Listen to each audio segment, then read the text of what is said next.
of the things that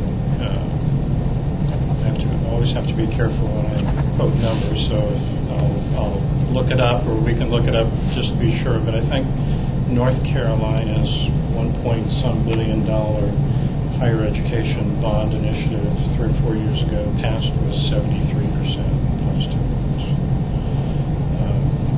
I don't believe that would happen here. And I think that's probably the core of our challenge, is to get the people in the state to have the same kind of understanding of how important higher education is to the state's economy and the quality of life that exists in America. And I have a graphic, and I don't know if I shared it with you, but I got this from SREB data when I was in Ohio, that in 1960, Kentucky's per capita income was $1 higher than North Carolina. And between 1960 and 2000, North Carolina invested way above the national average in higher education. Kentucky at about the average, and in 2000, per capita income in North Carolina was almost $3,000 in Kentucky.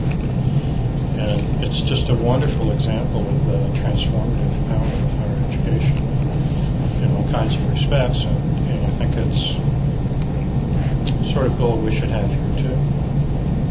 And you can't impose it. You have to start by convincing people and giving them examples of why higher education is so important, so that it becomes part of the culture, and then people take necessary steps.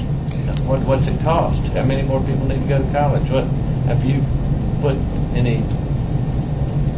Well, actually, let me ask a broader question than that. I'm sorry. Let me ask a broader question than that. How do we get to where we need to be, to where we are, say, a state that would pass such a bond issue? And what's CAG's role in that? Well,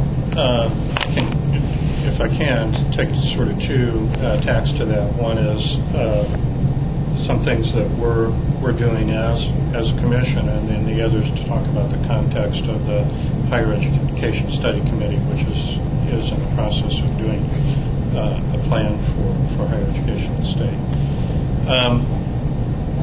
I can't tell you how much it would cost to change the education level of the state, but I can tell you that two things that we're working on. One is a scale-up plan to say, if we are going to substantially increase the number of people in the state with higher education, what would be the most efficient and effective ways of doing that? A lot of options, more people taking the 2-year college route before they go to baccalaureate programs, and a lot of other things like that.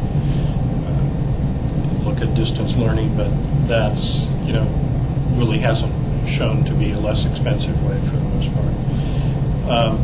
So we're taking a kind of a structured look as a staff to how we do that.